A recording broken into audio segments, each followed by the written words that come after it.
तो आज हम लोग नया चैप्टर शुरू करेंगे इसमें, नंबर थ्योरी में। और चैप्टर का नाम है प्रिमिटिव रूट्स के बारे में हम सीखेंगे।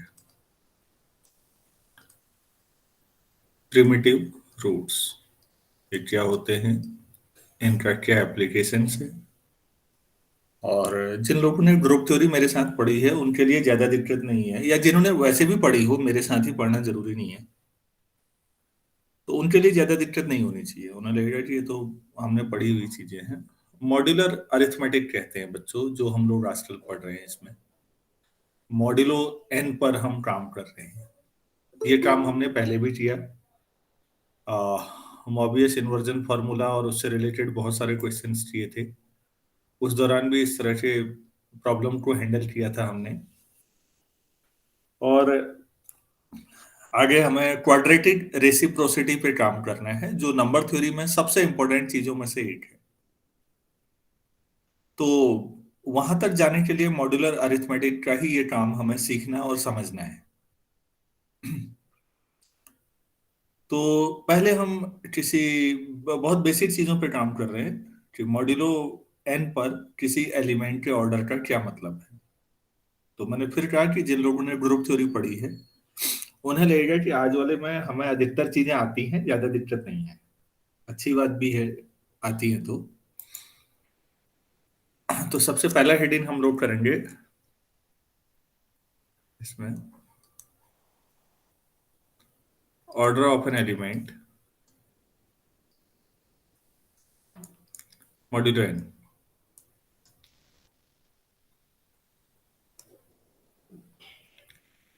एक्चुअली नंबर थ्योरी का डेवलपमेंट ज्यादा पहले से है।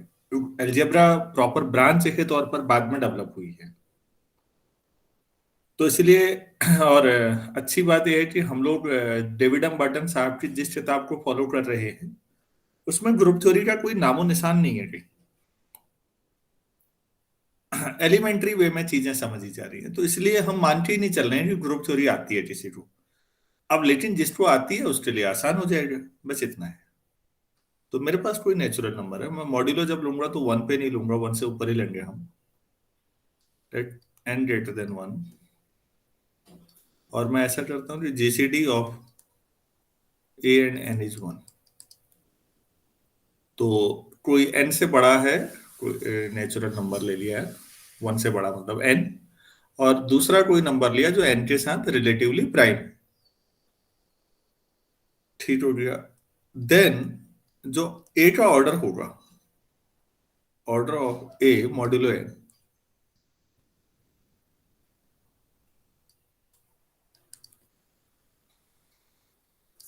is the least positive integer, least positive integer k मान लेते हैं, such that a to the power k is congruent to 1 modulo n।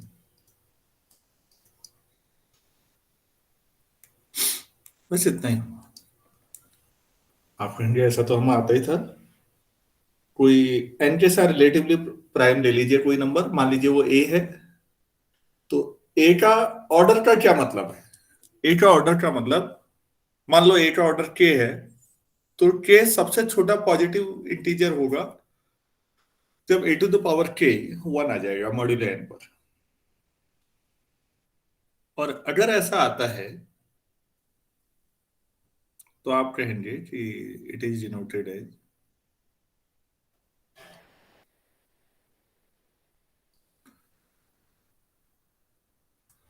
Order of a is congruent to k modulo n। हम इसको ऐसे लिखते हैं।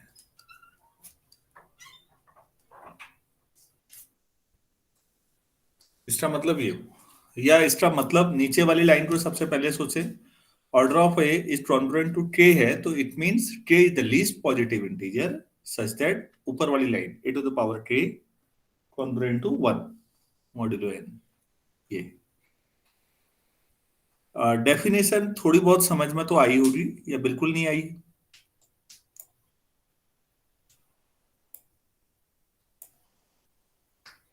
अच्छा, ये भी पता नहीं चल रहा कि आई या नहीं आई, कोई बात नहीं। हम ऐसा करते हैं, एग्जाम्पल ले लेते हैं यार, अब तो आई जाएगी। एग्जाम्पल में ऐसा करता हूं, मैं लेट एन छोटा छोटा ले लेता हूँ, 5 ले लेता हूँ, और 5 के साथ रिलेटिवली प्राइम कोई ले लिया तो ए मैं 2 ले लेता हूँ। ठीक है, तो 2 अगर मॉड्यूलो 5 पर है तो कितना आएगा वो कॉन्ग्रुएंस में? 2 ही आएगा। 2 पे तो पावर बढ़ाइए, 2 स्क्वायर करेंगे तो 4 आ जाएगा। मेरी आवाज तो आ रही है ना आप लोगों पे? Yes sir. Yes, sir. हाँ, 2 क्यूब करेंगे तो कितना लिखूं बच्चों? 3। Sir, 3. और 2 की पावर 4 करूँ तो 1. मॉड्यूलो 5। तो फिर इससे क्या समझ में आया? मैं ऐसा करता हूँ, साइड में यहीं पर लिख देता हूँ। इसे इसे देख के क्या समझ में आ रहा है आपको? सो ऑर्डर ऑफ 2 कितना हो गया? 4। 4. More. 4 है, और ये मॉड्यूलो 5 पर है। अगर मॉड्यूलो बदल दोगे तो कुछ और, किसी और मॉड्यूलो पे कुछ और हो जाएगा। तो 5 मॉड्यूलो पर 2 का ऑर्डर 4 हो गया। तो मेरे ख्याल से ऐसा कोई टफ चीज नहीं है, समझ में आ रहा होगा सभी लोगों को कि अच्छा, ऐसा तो अलजेब्रा में एलिमेंट का ऑर्डर निकालते समय पढ़ते हैं चीजें। क्योंकि वहां भी जब आप किसी ग्रुप स्ट्रक्चर को पढ़ते हैं बच्चों, तो उसमें एक बाइनरी ऑपरेशन डिफाइन होता है, कई बार वो मॉड्यूलो एन पर ही होता है। तो यही काम आप वहां भी करते हैं।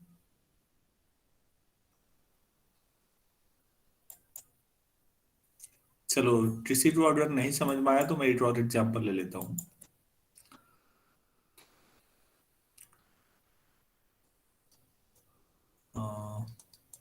एन इस बार कंपोजिट नंबर ले लेता हूँ, 8 ले लेता हूँ चलो। और 8 के साथ रिलेटिवली प्राइम, चलो 3 ले लिया। तो 3 में तो ठीक है, कॉन्ग्रुएंट 3 रहेगा मॉड्यूलो 8। 3 स्क्वायर, अरे चलो अच्छी बात है, ज्यादा मेहनत नहीं पड़ी। ठीक है, तो ऑर्डर ऑफ 3 कितना बोलेंगे? 2। 2। मॉड्यूलो 8 पर 2। कोई और होता तो अलग होता।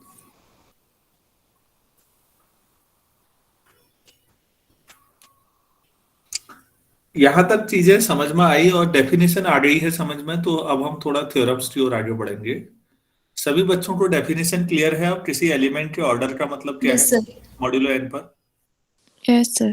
चलिए, तो फिर हम यहाँ से एक शुरुआत करते हैं छोटे से रिजल्ट्स के साथ।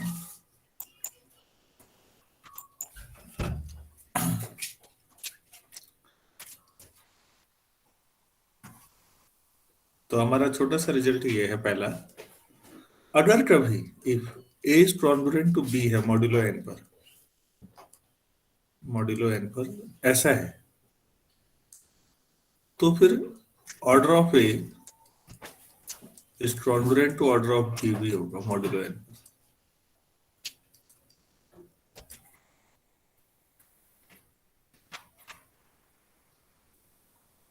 इसको थ्योरम जैसा कहने लायक भी नहीं है, बहुत छोटा रिजल्ट है। चलो, लिख दिया तो लिख दिया।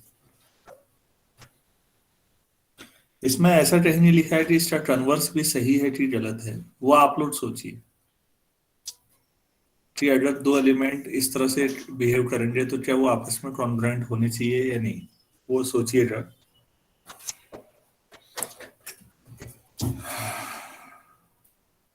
अच्छा, ए का ऑर्डर मान लेते हैं कुछ, order of a equal to k मान लेते हैं जैसे मॉड्यूलो एन पर। तो इसका मतलब हुआ के is the least positive integer, least positive integer such that a to the power k congruent to 1 modulo n। ये तो ठीक है। अब जो गिवन है वहां से शुरू करते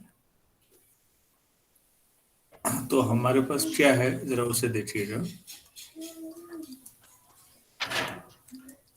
A is congruent to B modulo n। बेटा आप लोग उस कमरे में बैठ जाते थोड़ी देर।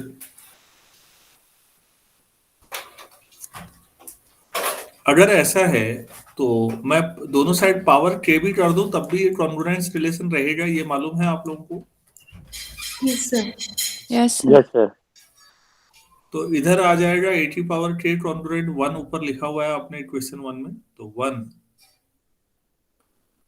Congruent to b to the power k modulo n। या आप ऐसा भी कह सकते हैं b to the power a congruent to 1 modulo n। ऐसा कैसे लिख दिया होगा मैंने? Equivalence relation. हाँ, तो ये सिमेट्री भी है ना, a अगर कॉन्ग्रुएंट b है तो b कॉन्ग्रुएंट a भी होता है, उस आधार पे लिख दिया है। तो इसका मतलब जब ऐसा आ रहा है तो ऑर्डर ऑफ b क्या हो जाएगा? ये भी k हो जाएगा या नहीं?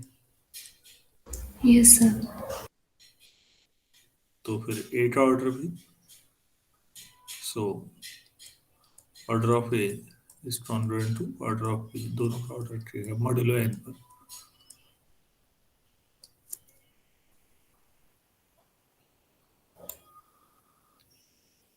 तो सभी बच्चे देखें और समझें कि इसमें कुछ है नहीं करने के लिए।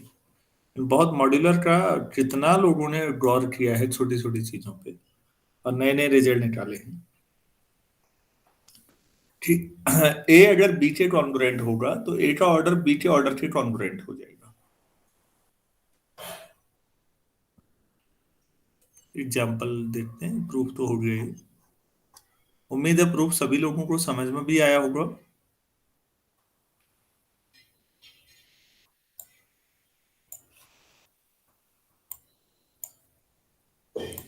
कोई एग्जाम्पल से बात समझाई जाए ताकि चीजें आसान हो।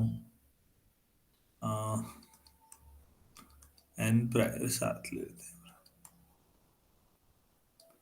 एक छोटा ले लेते हैं, एक बड़ा। चलो ए ये ले लेते हो, बी कुछ और 12 ले लेते हैं।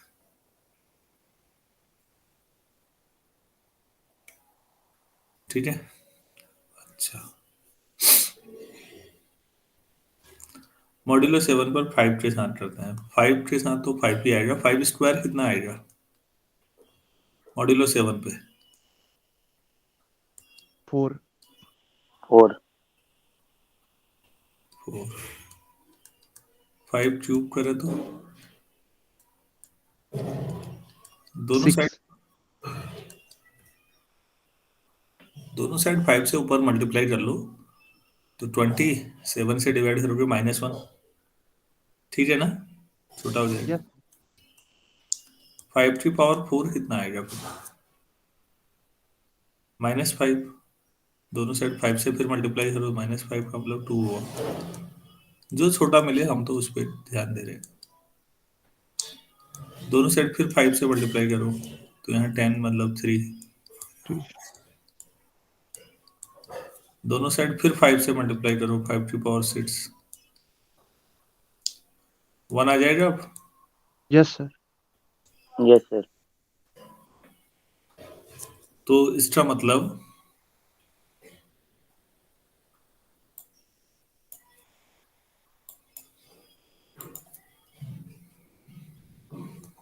दिस इंप्लाइज ऑर्डर ऑफ 5 6 है यहाँ पर मॉड्यूलो 7 के बेस पर।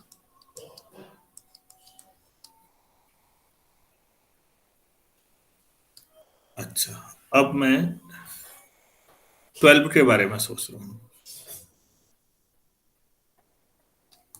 12 अगर कॉन्ग्रुएंट है, मॉड्यूलो 7 पर ही चल रहा है सारा काम, तो कितना आएगा? 5 आ जाएगा सीधे। 12 स्क्वायर दोनों साइड 12 से मल्टीप्लाई कर दीजिए तो यहाँ 60 आ जाएगा।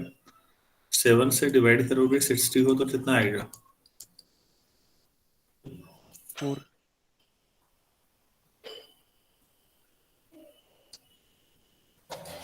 12 क्यूब करते हैं तो 12 से फिर मल्टीप्लाई करो, -1। Yes.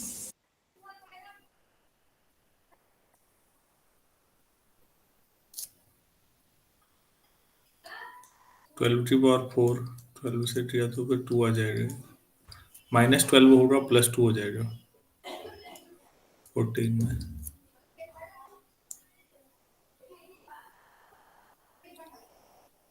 तो 12 की पावर 5 24 3 3, 12 की पावर 6 12 से दोनों साइड मल्टीप्लाई करो, 1 आ जाएगा। 1 आ जाएगा। ऑर्डर ऑफ 12 भी 6 आ रहा है, मॉड्यूलो 7। सो आप एक बात सोचिए, मॉड्यूलो 7 पर अगर 12 को देखें तो आप वो 5 है, तो आपको नहीं लगता इस आधार पर order of 12 is congruent to order of 5, modulo 7 लिख सकता हूं मैं? सोचिए तो।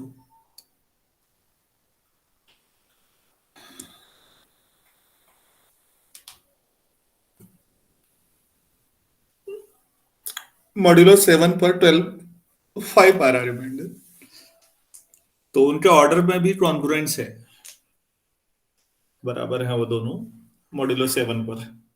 मॉड्यूलो 7 के आधार पर 12 और 5 बराबर हुए या नहीं, वैसे सोचो तो।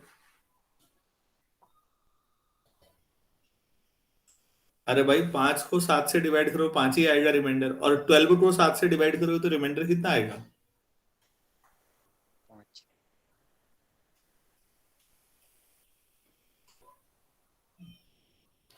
अरे 12 को 7 से डिवाइड करोगे रिमाइंडर कितना आएगा बच्चों? The 5. तो 7 से डिवाइड करने के मामले में अगर रिमाइंडर की बात करें तो 5 और 12 बराबर है ना? Yes sir.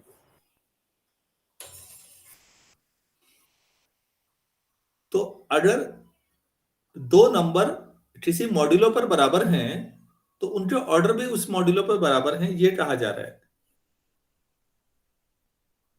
क्या यही है रिजल्ट? जरा दोबारा सोचिए तो।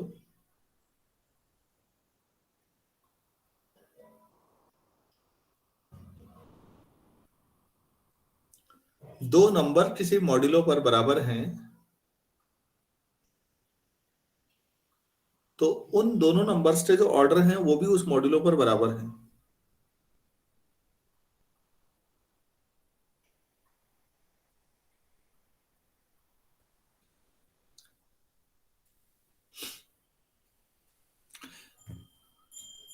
सभी लोग सहमत हैं इस बात से? क्लियर हो गया? Yes, sir.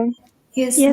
अगर दो नंबर बराबर हैं किसी नंबर पे मॉड्यूलो पे, तो फिर उनके ऑर्डर भी बराबर होंगे उस मॉड्यूलो पे। हमने ये सीखा, तो हम इसको अप्लाई कर लेंगे कहीं पर, फिर अब एप्लीकेशन बन जाएंगे बाद में क्वेश्चंस जब हम करेंगे तो ये हमने सीखा है। चलो ठीक है, अगर आप लोग समझ पा रहे हैं तो।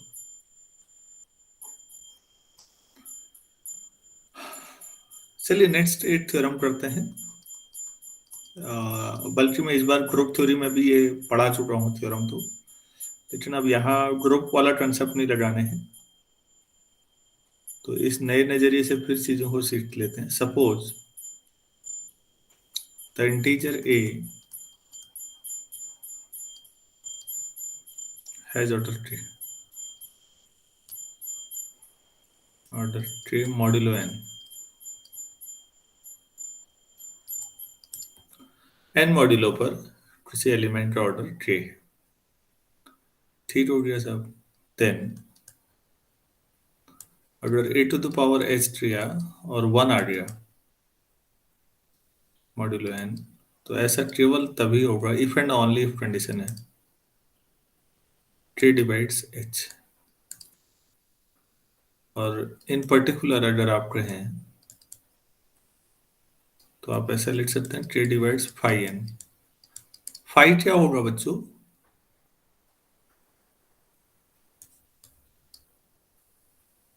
फाई को क्या बोलना चाहिए? Euler's phi function. बिल्कुल, phi Euler's phi function, phi function. वो ऐसा है ना, फाई की जो स्पेलिंग है वो PHI है, फिर वो ब्रिटिश इंग्लिश और अमेरिकन इंग्लिश का अंतर है। ब्रिटिश इसको फाइव पढ़ते हैं, PHI। अमेरिकन कहते हैं जब दिख रहा है कि ये PHI है तो फी क्यों नहीं पढ़ रहे हो इसको। तो फिर बात वही है, अमेरिकन का दबदबा दुनिया मानती है, तुम पसंद करो या ना करो। तो इस वजह से लोग अब फाइव को कम और फी ज्यादा बोलने लग गए हैं। और हुआ क्या है बच्चों कि अधिकतर हमारे यहाँ जो प्रोफेसर्स अब आए हैं, एक बड़ी रेंज उन लोगों की आई है जो अमेरिका से एजुकेशन लेके आए हैं। पहले वो उससे पहले वाली जनरेशन थी जो ब्रिटेन से पढ़ के आई थी। तो वो बोलने का अंतर है, फाई या फी कोई फर्क नहीं पड़ता, वो आपको जो अच्छा लगे आप बोलिए। ये बातें मैंने कई बार बोल दी हैं कि फाइनेंस और फिनेंस वाली सिचुएशन है। क्या बोलते हैं आप? चलो ठीक है। अब हमने फाइव पढ़ा है बचपन से और मुझे नहीं लगता कि उसमें कुछ भी गलत है, तो मैं वैसे ही बोलते रहता हूँ। तो हम ये कह रहे हैं कि अगर ए का ऑर्डर के है और कभी ए की कोई दूसरी पावर में भी अगर वन आ गया, तो वो जो एच है वो के से डिविजिबल हो जाएगा। आप इसको ऐसे समझिएगा बच्चों कि जैसे कॉम्प्लेक्स नंबर में, मतलब ये एग्जांपल बहुत सही नहीं है यहाँ पर, वैसे बता रहा हूँ। कॉम्प्लेक्स नंबर आयोटा होता है, आप लोग जानते हैं आयोटा की पावर 4 करो तो 1 आता है ना। आयोटा स्क्वायर -1, आयोटा की पावर 4 1 होता है। अब आयोटा की पावर 8 भी 1 होगा, आयोटा की पावर 12 16 4 के मल्टीपल में। मतलब अगर आयोटा की कोई पावर 1 दे रही है तो वो 4 से डिविजिबल हो जाती है, और अगर कोई पावर 4 से डिविजिबल हो रही है तो वो उसमें आयोटा की पावर 1 आ जाएगी। क्या मैं थोड़ा बहुत बात समझा पा रहा हूँ, क्या कहना चाह रहा हूँ? Yes, sir. अब आयोटा का एग्जांपल यहाँ पर जस्टिफाइड इसलिए नहीं है क्योंकि यहाँ नंबर थ्योरी में आयोटा कहीं आता ही नहीं है कॉम्प्लेक्स, यहाँ तो इंटीजर्स पे काम हो रहा है। तो वो समझाने का तरीका था, लेकिन ग्रुप थ्योरी में तो आता है आयोटा। तो यहाँ पर हम कोई नंबर से बाद में बात करेंगे। तो ये मैंने ऐसा कुछ आप लोगों को पहले भी बताया है। मिनिमल पॉलिनोमियल पढ़ो तब भी इससे जुड़ी हुई चीजें पढ़ी हैं आपने, कि मिनिमल पॉलिनोमियल अगर है तो एक सबसे कम डिग्री की पॉलिनोमियल है जो इसको एनिहिलेट करेगी, मैट्रिक्स को या ऑपरेटर को। तो फिर इससे हायर डिग्री की अगर कोई एनिहिलेट करती है तो मिनिमल उसको डिवाइड करती थी। आपको याद होगा, आप वहां रिमाइंडर जीरो प्रूफ करते थे। यहां भी वही काम करना है अगर आप लोगों ने रिवाइज की हैं चीजें तो।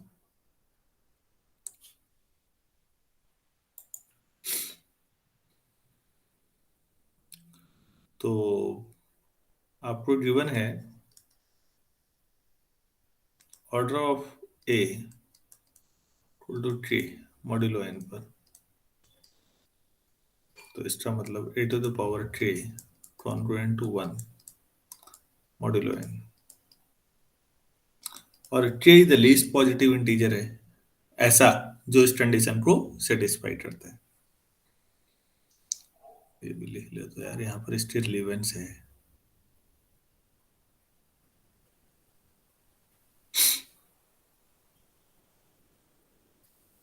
And k is the least positive integer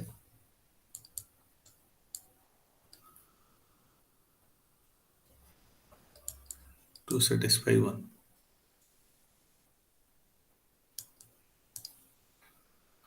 ठीक है, आज हमसे कहा जा रहा है a to the power h b 1 है, यहां पर कहा गया है ऑल्सो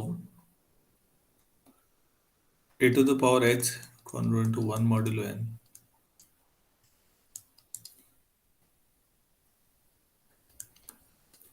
बाय डिवीजन एल्गोरिथम के सबसे छोटा है ऐसा, तो एच बड़ा ही होगा के से या बराबर होगा, छोटा तो नहीं हो सकता। आप के सबसे छोटा है कह रहे हो आप, तो बाय डिवीजन एल्गोरिथम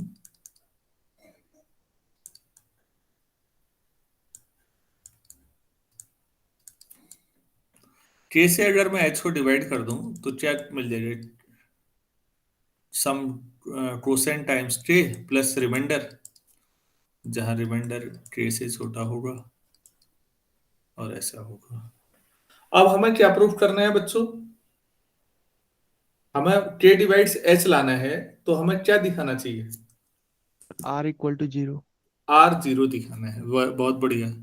तो मैं मान लेता हूं कि r जीरो नहीं है और कंट्राडिक्शन ले आऊं, तो बात बन जाएगी। Yes, sir. आर को नॉन जीरो लेके मैं कंट्राडिक्शन दिखा दूं, तो मैं कहूंगा कि आर नॉन जीरो लेना देखो भाई इतना खतरनाक है, ये गड़बड़ हो जा रही है, तो आर जीरो हो जाएगा, ले लेंगे बस। तो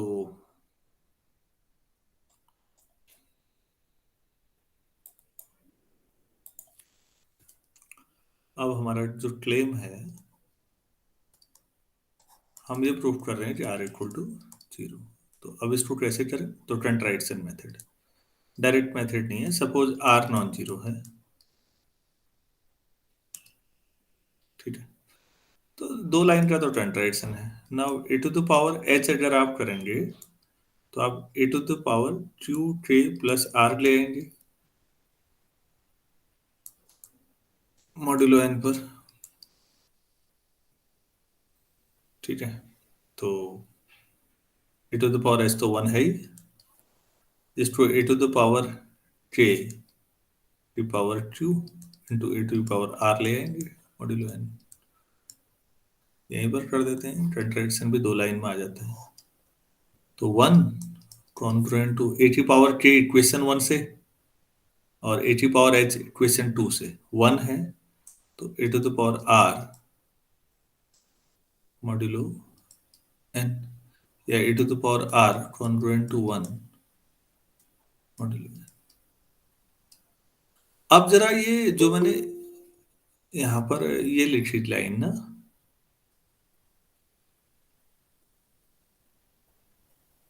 लिस्ट, और राइट साइड में जब मैंने अभी ये लिखा था,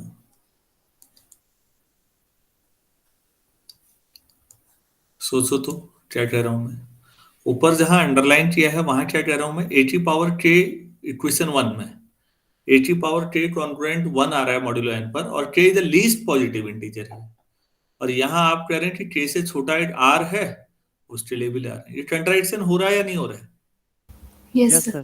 Yes, sir. तो ये कंट्राडिक्शन है, और ये कंट्राडिक्शन जिस वजह से है उसे हटाइए फिर।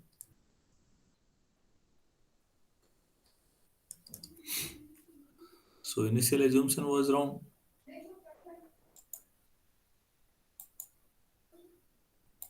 तो हमारा एज्यूम्शन गलत था।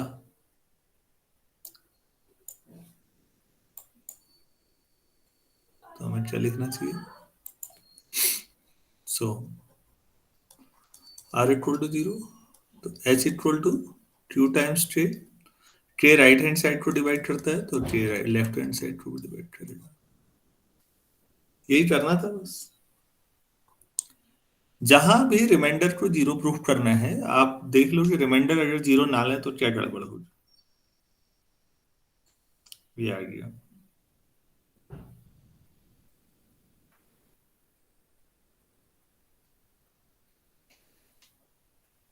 ठीक है। एक चीज और कही थी मैंने इस थ्योरम में, लास्ट में क्या लिखा था in particular? K divides Euler phi function phi n. ये कैसे प्रूफ होगा?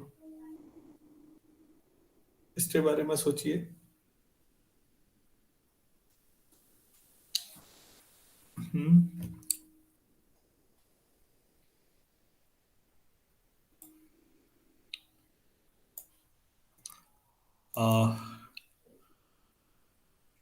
ऑयलर थ्योरम पढ़ी थी हमने। अगर GCD of a n one है, ए और एन रिलेटिवली प्राइम है, देन बाय ऑयलर्स थ्योरम, कोई बताएंगे क्या था? A to the power phi n, very good, congruent to one modulo n, ऐसा था। Yes, sir. Yes, sir. तो फिर हो गया।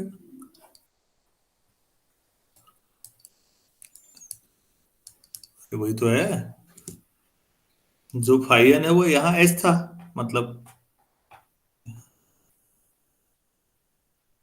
जैसे ए की पावर एच अगर 1 आ रहा है तो ए का ऑर्डर उसको डिवाइड करेगा, तो ए का ऑर्डर तो के है ही अभी भी। आप लोग समझ पाए या नहीं समझ पाए ये बताइए।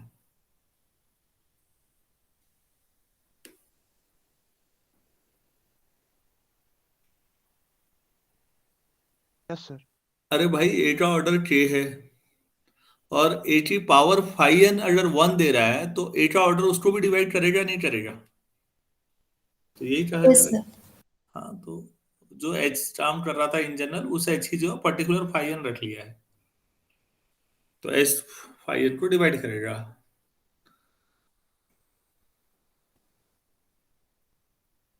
किसी बच्चे को ऐसा तो नहीं लगता मैंने जबरदस्ती भिड़ा दिया है?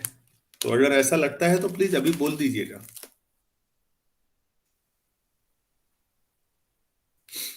चलो अच्छी बात है, ऐसा किसी को नहीं लगा, तो हम आगे बढ़ते हैं।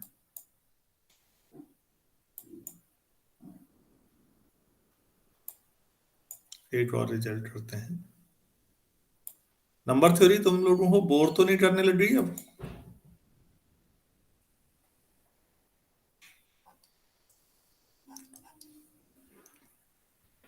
भाई मुझे तो नहीं कर रही है, मैं तो पढ़ाते रहूंगा, वो आपको डिपेंड करता है कि आपको कहाँ तक पढ़ने का मन है। मेरा मानना है क्वाड्रेटिव रेसिप्रोसिटी तो हर हालत में आनी चाहिए, और इसके कई टॉपिक इतने इंटरेस्टिंग हैं कि आप पढ़ें तो भी ठीक, ना पढ़ें तो भी ठीक, मैं पढ़ते और पढ़ाते जाऊंगा। जैसे बच्चों रेशनल और इरेशनल नंबर का डिवीजन है ना, रेशनल नंबर की डेफिनेशन हम लोगों ने रियल में पढ़ी होती है या कैलकुलस में, और इरेशनल के बारे में भी हम थोड़ा बहुत जानते हैं। यहाँ बड़ी शानदार अप्रोच है, कंटिन्यूड फ्रैक्शन एक चैप्टर आता है।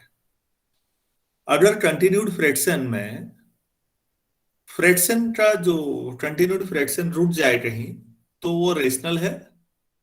और ये बहुत अच्छा तरीका है continued fraction rational irrational define करने का।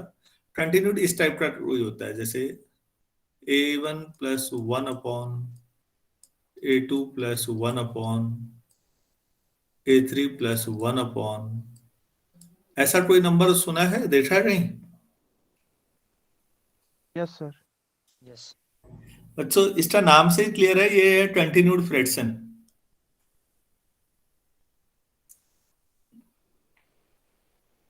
तो इस तरह से हम चलते जाते हैं। अगर ये कंटिन्यूड फ्रैक्शन एक n स्टेप के बाद रुक गया, तो ये गारंटी है कि सॉल्व करके जो फाइनली आएगा वो रेशनल होगा। और अगर ये कंटिन्यूड फ्रैक्शन इनफाइनाइट तक जाएगा, तो ये भी गारंटी है कि वो इरेशनल नंबर होगा। तो रेशनल और इरेशनल नए तरीके से डिफाइन हो जाते हैं।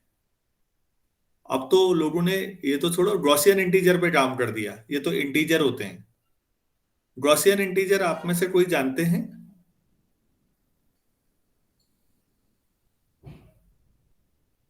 अरे भाई गॉसियन इंटीजर जानते हो?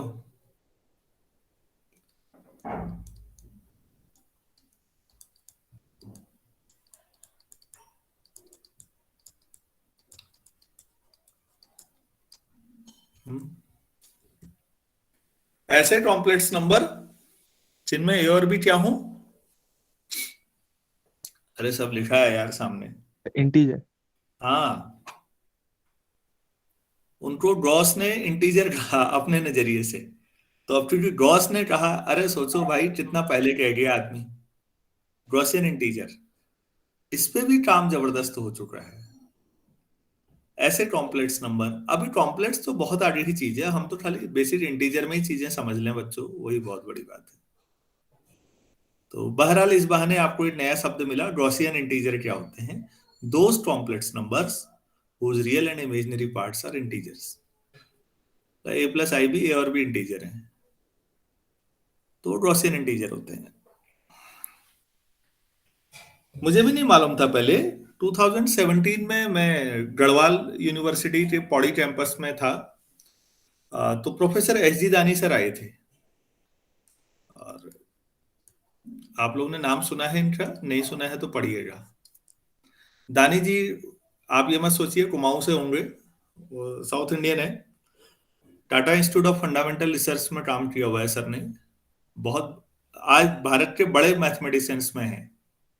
तो सर ने उस दिन मुझे ये कंटिन्यूड फ्रैक्शन, हमें तो इंटीजर में आता था, सर ने गॉसियन इंटीजर में सिखा दिया। मुझे पहली बार पता लगा ऐसा भी होता है।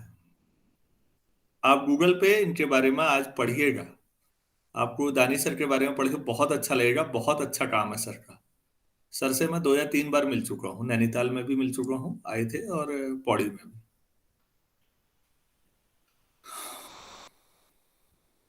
प्रॉब्लम यह है कि हम अपने जो काबिल लोग हैं उनकी इज्जत करना कम जानते हैं। हम नालायकों की इज्जत करने में ज्यादा खुश हैं।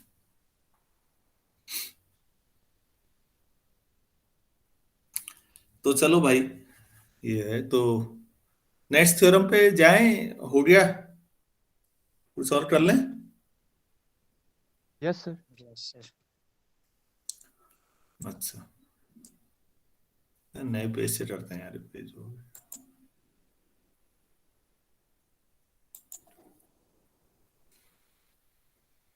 एस जी दानी सर और एम एस रघुनाथन सर के बारे में, सी आर राव के बारे में। सी आर राव मैथमेटिशियन है, C N R Rao chemistry के, ध्यान रखिएगा। सी एन आर राव को केमिस्ट्री के दिग्गज के तौर पर माना जाता है और भारत रत्न भी मिला है। आपने नाम सुना होगा, professor C N R Rao. C N R Rao sir अब तो नहीं आ पा रहे हैं कोरोना की वजह से। वैसे हर साल गंगोली हाट गर्मियों में आते रहे हैं कई सालों से। मैं अल्मोड़ा में मिला था एक दिन, एसएसजे में ही आए थे एक प्रोग्राम में। सी आर राव मैथमेटिशियन है, बहुत बड़े मैथमेटिशियन है भारतीय मूल के। और C N R Rao chemistry के दिग्गज हैं, ये ध्यान रखिएगा। ठीक है। If the integer a has order k modulo n पर, मतलब then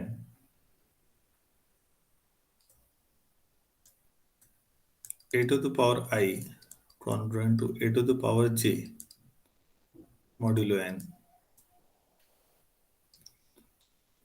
if and only if I is congruent to j modulo n।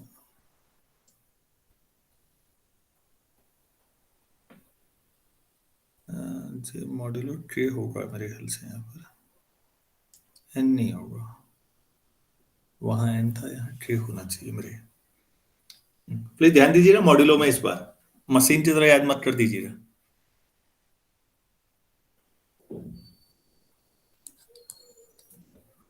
अगर a का ऑर्डर k है, ठीक है, तो k is the least positive integer such that a to the power k is congruent to 1 modulo n। ये given है। Order of a equal to k modulo n, this implies k is the least positive integer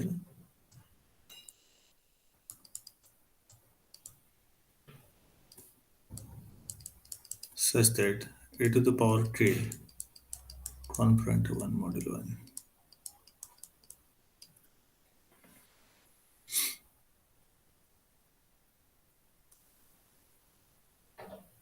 ठीक।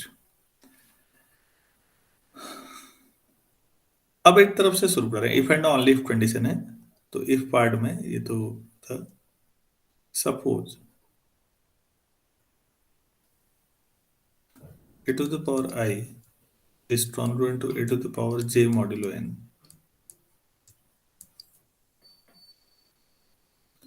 आई जे में से हम मान लेते हैं कि आई जो है जे के बराबर या उससे बड़ा है, छोटा नहीं है, मान लो ये है। ठीक है।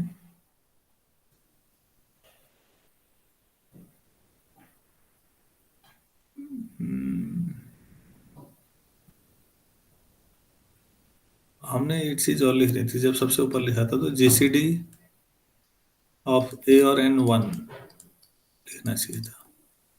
अब लिख लीजिएगा, कोई बात नहीं। Since GCD of A and N is 1. This implies GCD of A to the power I and N is also 1. ये ठीक है? ऐसा पढ़ा था क्या?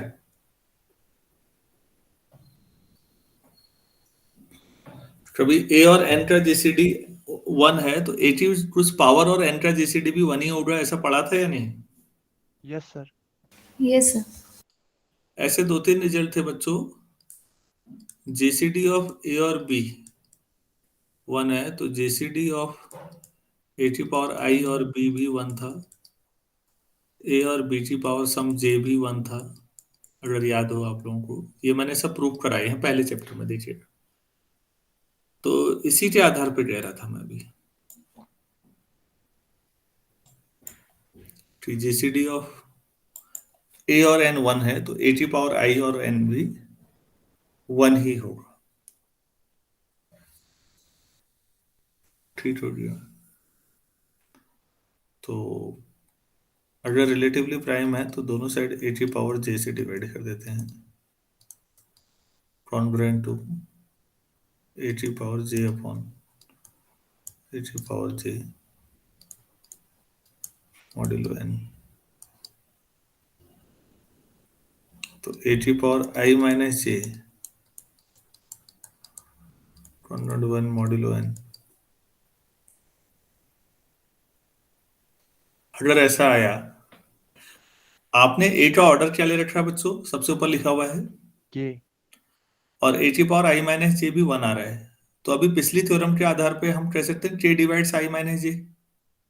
Yes Yes, sir. sir. So by previous theorem,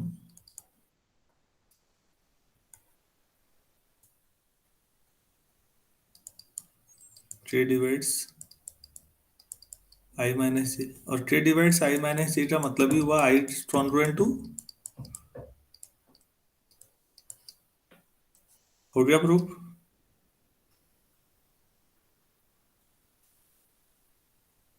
अरे भाई यही तो था शायद, यही करना था। कहाँ जा रहा हूँ? देखिए, तो A की power I is congruent to A की पावर J अगर ले रहे हो मॉड्यूलो N पर, तो आपको प्रूफ करना है I is congruent to J modulo K पर। अब उल्टा लेके चलेंगे इसके बाद। एक तरफ का समझ में आया या नहीं आया, ये बताइएगा। Yes sir. Yes, sir. Sir ये मॉड्यूलो एन लीजिए, Modulo आपने K होगा मॉड्यूलो। sir. अरे के यार, हाँ सब बार बार सबको बता भी रहा हूँ कि यहाँ पर गलती मत करना, अपना गलत कर रखा है, सॉरी। अब कन्वर्सली, ठीक है,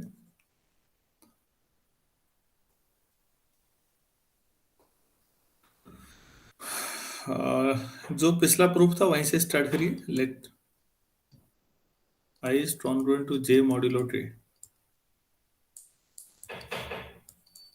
फिर वही लिखना हुआ K divides I minus J। तो मतलब ये हुआ कि I माइनस J जो होगा वो K का कोई मल्टीपल है, तो इसको K टाइम Q कह सकते हैं। Q कोई इंटीजर होगा, तो सो A की पावर I कितना हो जाएगा? A की पावर I का मतलब J प्लस KQ, A की पावर J, A की पावर KQ। ये मॉड्यूलो N भी चल रहा है साथ में। हाँ, A की पावर J तो ठीक है, A की power K times Q modulo N। और आपने इस स्टेटमेंट में शुरू में लिखा है ना A का ऑर्डर K है, तो वो कितना बचेगा?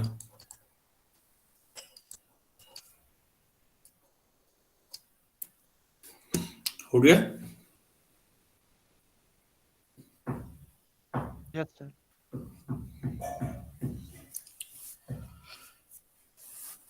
सभी लोग सहमत होंगे कि हाँ इसमें कोई दिक्कत नहीं है, बहुत बेसिक रिजल्ट है। हो गया।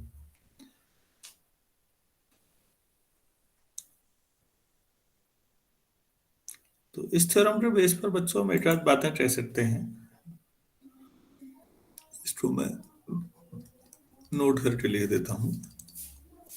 If order of a is K, अगर मॉड्यूलो N है, इसका मतलब क्या हुआ, ए की पावर k कॉन्ग्रुएंट 1 अगर आ रहा है तो इससे पहले तो 1 आएगा नहीं क्योंकि ये ऑर्डर है। ए को k बार ऑपरेट करके ही खुद के साथ 1 आ रहा है मॉड्यूलो n पे। इससे पहले नहीं आएगा, अगर इससे पहले नहीं आएगा तो इससे पहले के जो सारे नंबर हैं, सो ए स्क्वायर ए क्यूब ए की power k minus 1 are all incongruent modulo n। ऐसा होगा या नहीं? n मॉड्यूलो पर वो आपस में कॉन्ग्रुएंट कोई भी दो नहीं होंगे ना? Yes sir. yes,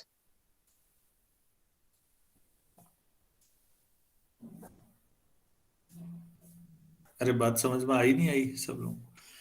कि अगर जितना ऑर्डर होता है उससे पहले तो फिर वो सब आपस में कॉन्ग्रुएंट कोई हो ही नहीं सकते, सबका अलग अलग रिमाइंडर आते रहता है। आप देख रहे थे अभी। तो यहां से फिर नेट से एक थ्योरम आती है, लेकिन ये थ्योरम कराने का टाइम मुश्किल है अभी। और ये ग्रुप थ्योरी का ही जैसा है कि अगर ए का ऑर्डर के है तो ए की पावर एच का ऑर्डर क्या होगा। तो वो जैसे ए किसी ग्रुप में आप लोग बात करते हैं कि ए का ऑर्डर इतना है तो ए स्क्वायर का ऑर्डर कितना होगा, ए क्यूब का ऑर्डर कितना होगा, ये बताया था मैंने हाल ही में। याद है नहीं है आप लोगों को? कोई बता सकते हैं क्या था? n upon GCD of n1 की। मैंने अलग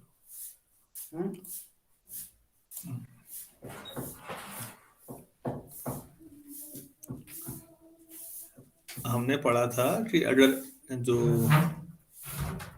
ए का ऑर्डर है, अगर वो k है मान लो मॉड्यूलो n पर, तो ए की पावर एच का ऑर्डर जो होगा वो k upon GCD of H के होगा मॉड्यूलो n पर ही। यही था वो जो पढ़ाया था वहां अलजेब्रा में, ग्रुप के कंसेप्ट से किया था। यहाँ बिना ग्रुप के करना है, करना वही है लगभग पूरा काम, ज्यादा अंतर नहीं है। तो हम उससे किसी एलिमेंट का ऑर्डर पता है तो उसकी किसी भी हायर पावर का ऑर्डर बता सकते हैं फटाफट।